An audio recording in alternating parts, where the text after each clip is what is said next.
Iran America Israel സംഘർഷം രൂക്ഷമാകുന്നതിനിടെ പ്രതീക്ഷയുടെ സൂചനകൾ കൂടി പുറത്തു വരുന്നുണ്ട്.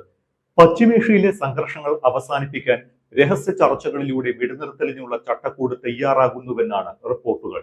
45 ദിവസത്തെ വെടിനിർത്തൽ കരാറിനുള്ള വ്യവസ്ഥകൾ ഇറാനും അമേരിക്കയും ചർച്ച ചെയ്തുവെന്ന് ചില വിദേശ മാധ്യമങ്ങളാണ് റിപ്പോർട്ട് ചെയ്തിരിക്കുന്നത്.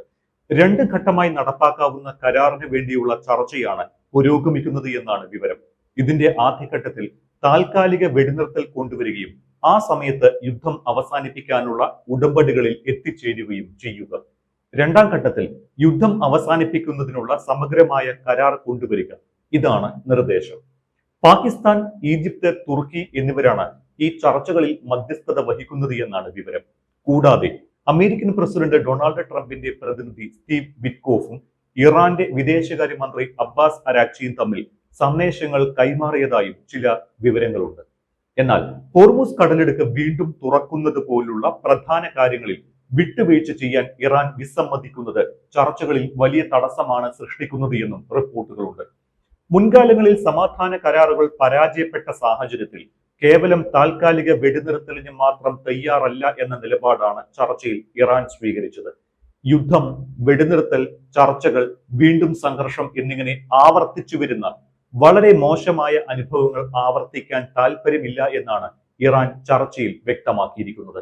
പാകിസ്ഥാൻ മുന്നോട്ട് വെച്ച വെടിനിർത്തൽ നിർദ്ദേശം നിലവിൽ ചർച്ച ചെയ്യുന്നുണ്ട് എങ്കിലും സമ്മർദ്ദങ്ങൾക്ക് വഴങ്ങി ധൃതി പിടിച്ച് തീരുമാനമെടുക്കില്ല എന്ന നിലപാടിൽ ഇറാൻ ഉറച്ചു നിൽക്കുകയാണ് എന്നാണ് വിദേശ മാധ്യമങ്ങളുടെ റിപ്പോർട്ട്. ഇതിനിടയിലാണ് ഇസ്രായേൽ US ആക്രമണത്തിൽ റവല്യൂഷണറി ഗാർഡ് തലവൻ മജീദ് ഖതൈമി കൊല്ലപ്പെട്ടുവെന്ന വാർത്ത കൂടി പുറത്തു വരുന്നത്. മേജർ ജനറൽ മജീദ് ഖതൈമി അമേരിക്കൻ സൈനിക ശത്രുവിനാൽ രക്തസാക്ഷിത്വം വരിച്ചു.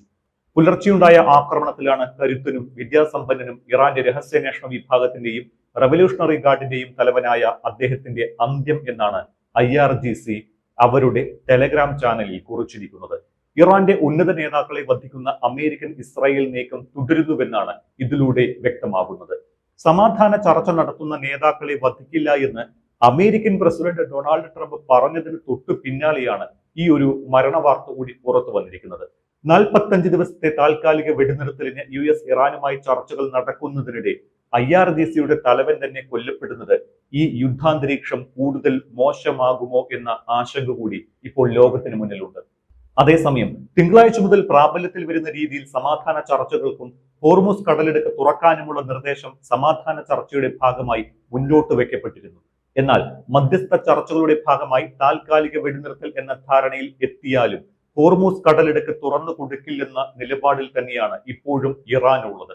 യുദ്ധം മൂലം തങ്ങൾക്കുണ്ടായ നാശനഷ്ടങ്ങൾക്ക് നഷ്ടപരിഹാരം ലഭിക്കാതെ പിന്മാറില്ല എന്ന നിലപാടിൽ ഇറാൻ ചർച്ചയിൽ ഉറച്ചു നിന്നുവെന്നാണ് റിപ്പോർട്ടുകൾ സൂചിപ്പിക്കുന്നത്. സിവിലിയൻ കേന്ദ്രങ്ങളെ ലക്ഷ്യം വെക്കുമെന്ന ട്രംപിന്റെ പ്രസ്താവന യുദ്ധക്കുറ്റമാണ് എന്ന് ഇറാൻ UN-ൽ ആരോപിച്ചിട്ടുമുണ്ട്. ഹോർമുസിന് പുറമെ ചുവന്ന കടലിലെ പ്രധാന പാതയായ ബാബൽ മന്ദീപ് വഴിയുള്ള ഗതാഗതവും തടസ്സപ്പെടുത്തുമെന്ന് ഇറാൻ സൂചന നൽകിയിട്ടുമുണ്ട്. കഴിഞ്ഞ ദിവസങ്ങളിൽ മേഖലയിലുണ്ടായ ആക്രമണങ്ങളിൽ വിവിധ രാജ്യങ്ങളിൽ നാശനഷ്ടങ്ങൾ റിപ്പോർട്ട് ചെയ്തിട്ടുമുണ്ട്. അതുകൊണ്ട് തന്നെ ട്രംപ് ഇറാന് മുന്നിൽ വെച്ച സമയപരിധി അവസാനിക്കുന്നതിന് മുൻപ് ഭാഗികമായ കരാറിലെങ്കിലും എത്തിച്ചേരാനുള്ള സാധ്യത നന്നേ കുറവാണ് എന്നാണ് വിദഗ്ധർ പറയുന്നത്. ചൊവ്വാഴ്ച രാത്രി 8 മണിക്കകം ഇറാൻ സമാധാന കരാറിൽ എത്തിച്ചേരണമെന്നാണ് ട്രംപിന്റെ മുന്നറിയിപ്പ്. ഇല്ലെങ്കിൽ കനത്ത പ്രത്യാഘാതം നേരിടേണ്ടി വരുമെന്നും ട്രംപ് കഴിഞ്ഞ ദിവസം ഭീഷണി മുഴക്കിയിരുന്നു. ഈ പശ്ചാത്തലത്തിൽ വെടിനിർത്തൽ കരാറിന്റെ വ്യവസ്ഥകളിലേക്ക് എത്തിച്ചേരാനുള്ള തിരക്ക് പിടിച്ച ചർച്ചകളാണ് നയതന്ത്ര തലത്തിൽ നടക്കുന്നത്. അല്ലാത്തപക്ഷം മേഖലയിലെ സാഹചര്യം കൂടുതൽ വഷളാകാനും ഇടയുണ്ട്. അതൊഴിവാക്കാനുള്ള അവസാന ശ്രമമായാണ് ഈ ചർച്ചകൾ കണക്കാക്കപ്പെടുന്നത്. അതിനിടെ അമേരിക്കൻ വ്യോമസേനയുടെ അത്യാധുനിക F-15E പോർവിമാനത്തെ വെടിവെച്ചിടാൻ ഇറാൻ പ്രയോഗിച്ചത് പുതിയ ആയുധമായ സഖർ 1 എന്നറിയപ്പെടുന്ന പ്രത്യേകതരം മിസൈലാണ് എന്ന റിപ്പോർട്ടുകൾ കൂടി പുറത്തു വരുന്നുണ്ട്. ഈ മിസൈൽ ഇറാന്റെ അത്യാധുനിക പ്രതിരോധ സാങ്കേതിക വിദ്യയുടെ ഉദാഹരണമായിട്ടാണ് വിലയിരുത്തപ്പെടുന്നത്. ഏകദേശം 9 അടി നീളമുള്ള ഈ മിസൈൽ റഡാറുകളുടെ കണ്ണിൽപ്പെടാത്ത വിധം കുറഞ്ഞ ഇലക്ട്രോ മാഗ്നറ്റിക് സിഗ്നേച്ചർ മാത്രമാണ് പുറപ്പെടുവിക്കുന്നത്. അതിനാൽ യുദ്ധവിമാനങ്ങളിലെ AESA റഡാറുകൾക്ക് ഇവയെ പെട്ടെന്ന് തിരിച്ചറിയാൻ സാധിക്കില്ല. 100 മുതൽ 150 കിലോമീറ്റർ വരെ ദൂരപരിധിയുള്ള ഈ മിസൈലിന് 28,000 അടി ഉയരത്തിൽ വരെ പറക്കുന്ന ഡ്രോണുകളെയും ഹെലികോപ്റ്ററുകളെയും വേഗത കുറഞ്ഞ വിമാനങ്ങളെയും തകർക്കാൻ ശേഷിയുണ്ട് എന്നാണ് പറയപ്പെടുന്നത്. അസാധാരണമായ ആക്രമണ ശൈലിയാണ് ഈ മിസൈലിനെ വേറിട്ട് നിർത്തുന്നതും. ഇറാന്റെ ആക്രമണത്തിൽ തകർന്ന യുദ്ധവിമാനത്തിലെ പൈലറ്റിന്റെ രക്ഷപ്പെടുത്തലിനെ കുറിച്ചുള്ള ചില വിവരങ്ങൾ കൂടി ഇറാൻ പുറത്തുവിട്ടിട്ടുണ്ട്. F-15E യുദ്ധവിമാനം ഈഗിളിനെ വെടിവെച്ചിട്ടതിനെ തുടർന്ന് കാണാതായ പൈലറ്റിനെ അത്ര എളുപ്പത്തിലല്ല അമേരിക്ക രക്ഷപ്പെടുത്തിയത് എന്ന് ഇറാൻ റവല്യൂഷണറി കോർപ്സ് അറിയിച്ചു. രക്ഷാപ്രവർത്തനത്തിനായി വ്യോമ പരിധിക്ക് മുകളിലൂടെ പറന്നതെല്ലാം ഇറാൻ വെടിവെച്ചിട്ടതായും ഗതാഗത വിമാനം ഉൾപ്പെടെ തകരാറിലാക്കിയതായും IRGC വെളിപ്പെടുത്തുന്നതായി ഇറാൻ മീഡിയ റിപ്പോർട്ട് ചെയ്യുന്നു. ഇറാനിയൻ സൈന്യത്തിന്റെ ഏകീകൃത കമാൻഡായ ഖതം അൽ അൻബിയ സെൻട്രൽ ഹെഡ്ക്വാർട്ടേഴ്സിന്റെ വക്താവ് പറയുന്നത് പ്രകാരം പൈലറ്റിനെ രക്ഷിക്കാനുള്ള ഓപ്പറേഷനിടെ US സൈന്യത്തിന് കനത്ത നാശനഷ്ടമുണ്ടായി. ഇസ്ഫഹാന്റെ തെക്ക് ഭാഗത്ത് വെച്ച് C-130 സൈനിക ഗതാഗത വിമാനവും 2 ബ്ലാക്ക് ഹോക്ക് ഹെലികോപ്റ്ററുകളും തകർത്തുവെന്നും ഇറാൻ അവകാശപ്പെട്ടിട്ടുണ്ട്. ഒരു ഇസ്രയേലി ഡ്രോണും വെടിവെച്ചിട്ടതായി ഇറാൻ മീഡിയ റിപ്പോർട്ട് ചെയ്തിട്ടുണ്ട്. ഈ വിമാനങ്ങളൊക്കെ ഇപ്പോഴും കത്തിക്കൊണ്ടിരിക്കുകയാണ് എന്നും IRGC പറയുന്നു. റിപ്പോർട്ടുകൾക്കൊപ്പം ഒരു തകർന്ന C-130 വിമാനത്തിന്റെ കത്തിക്കരിഞ്ഞ അവശിഷ്ടങ്ങളും കറുത്ത പുകയും അടങ്ങുന്ന ദൃശ്യങ്ങളും പുറത്തു വരുന്നുണ്ട്. US-ന്റെ F-15E യുദ്ധവിമാനം ഇറാൻ വെടിവെച്ചിട്ടതിന് പിന്നാലെ ചാടി രക്ഷപ്പെട്ട വിമാനത്തിലെ ആയുധങ്ങൾ കൈകാര്യം ചെയ്തിരുന്ന ഗണ്ണർ 2 ദിവസം കാണാമറയത്തായിരുന്നു. തുടർന്ന് US പ്രത്യേക സംഘമെത്തി സങ്കീർണതകൾ നിറഞ്ഞ ഓപ്പറേഷനിലൂടെയാണ് പൈലറ്റിനെ രക്ഷപ്പെടുത്തി കുവൈറ്റിലേക്ക് ചികിത്സയ്ക്കായി മാറ്റിയത് എന്ന് ഇന്നലെ പ്രസിഡന്റ് ട്രംപ് ട്രൂത്ത് സോഷ്യലിൽ കുറിച്ചിരുന്നു. ഒരു അമേരിക്കൻ പൗരന് പോലും ജീവൻ നഷ്ടമായിട്ടില്ല എന്നത് വലിയ നേട്ടമായി കരുതുന്നുവെന്നാണ് ട്രംപ് അവകാശപ്പെട്ടത്.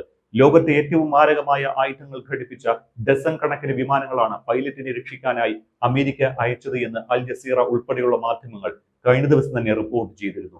പ്രത്യേക ഫോഴ്സും സൈബർ ബഹിരാകാശ ഇന്റലിജൻസ് സംവിധാനങ്ങളും ഇതിനായി ഉപയോഗിച്ചിരുന്നു. പതിറ്റാണ്ടുകൾക്ക് ശേഷമാണ് ശത്രു രാജ്യത്ത് പോയി മണിക്കൂറുകൾ നീണ്ട ഓപ്പറേഷനിലൂടെ പൈലറ്റുമാരെ രക്ഷിച്ചത് എന്നും US അവകാശപ്പെടുന്നുണ്ട്. ഒരു അമേരിക്കൻ പൗരന് പോലും മരണം സംഭവിക്കുകയോ പരിക്കേൽക്കുകയോ ചെയ്തിട്ടില്ല എന്നാണ് ട്രംപിന്റെ അവകാശവാദം. അതേസമയം ഹോർമൂസ് കടലിടുക്ക് തുറക്കാത്ത പക്ഷം ഇറാന്റെ അടിസ്ഥാന സൗകര്യങ്ങൾക്ക് നേരെ ശക്തമായ ആക്രമണം ഉണ്ടാകുമെന്നാണ് ട്രംപ് കഴിഞ്ഞ ദിവസം മുന്നറിയിപ്പ് നൽകിയിരിക്കുന്നത്. ഇതിന് മറുപടിയായി ട്രംപിന്റെ ഭീഷണി അവിവേകമാണ് എന്നും യുദ്ധകുറ്റങ്ങളിലൂടെ ഒന്നും നേടാനാവില്ല എന്നും ഇറാന്റെ parliamentary speaker Mohammad Bagher Ghalibaf തിരിച്ചടിച്ചു.